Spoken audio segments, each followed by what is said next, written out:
So we're here with Aaron Krupp, who's done a lot of great work in Haiti over the past few years. Something that struck me, it just struck me as such a unique idea, the survey, because we tend to see people in third world countries as sort of these victims, and we don't really give them a voice. So is that something that inspired you about this project?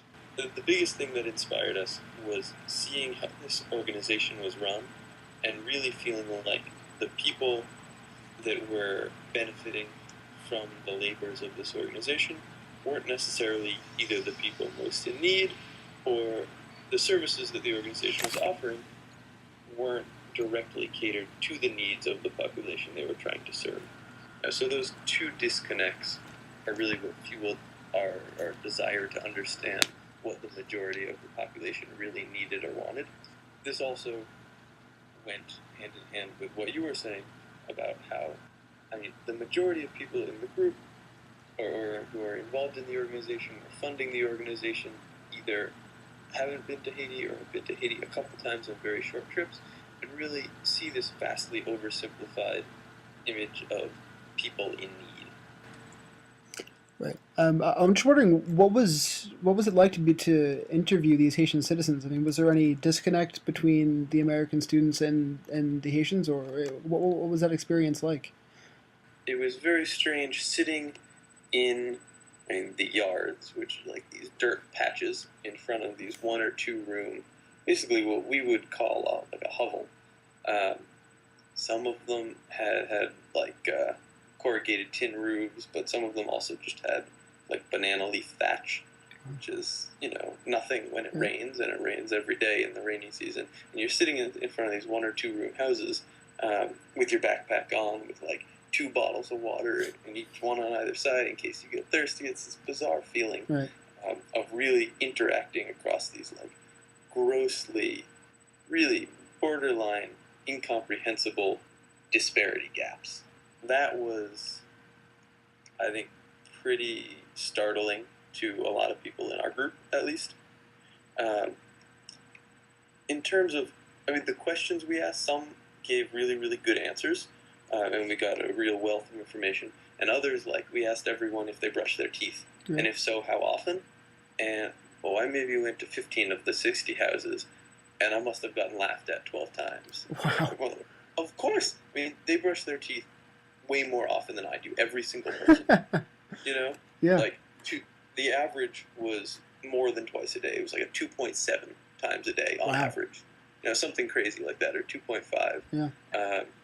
There was only one person who I interviewed that didn't brush his teeth, and he laughed at me and said, "I don't brush them because I don't have any anymore." And he's got all these gums. So some of the questions were incredibly culturally surprising. Obviously Haiti's government does not have the best reputation. I mean, they're known for rampant corruption almost since.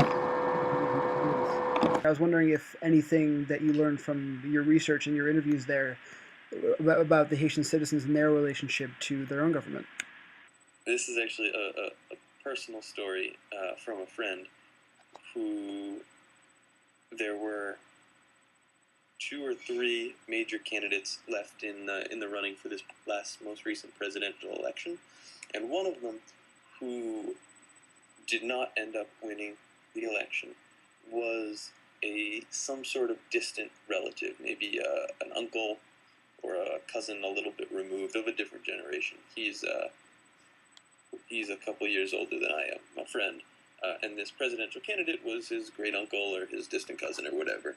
And he said that although he doesn't agree with any of his political ideals, he's going to vote for him because if he votes for him, his family will be better off. Because if this guy gets elected president, he'll be able to give his relatives jobs in the government. Wow. Just one last question. I mean, you've obviously spent some considerable time doing activist work in Haiti.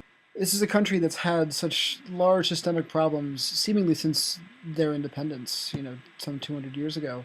What made you take this idea and say, you know what, I can affect change. This is something that I can help to improve. And has it ever been overwhelming because these are such large problems? Well, I don't know if that's true. I don't know if I can affect concrete change. I don't know if I can improve anyone's well-being. I guess the reason that I wouldn't say by any means that I've dedicated my life to Haiti, but the reason that I'm somewhat invested in these projects or doing this work is that, and then a lot of this stems from just where I am in life right now as a college student. Um, I feel like I've grown up in incredible good fortune, and that I've had the ability to almost completely choose my way through life thus far. And that ability to have free choice and to not be constrained by social factors um, and physiological factors and factors of security. We can talk all the way through the hierarchy of need if you want me to. But any of those factors, to not feel constrained in the choice of what to do with your life um, seems like a really worthwhile and valuable goal to me.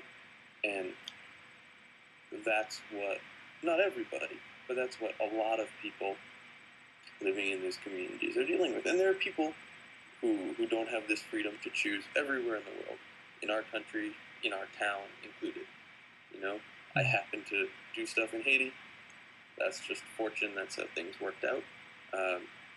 But that's sort of the philosophical underpinnings of what I'm thinking about.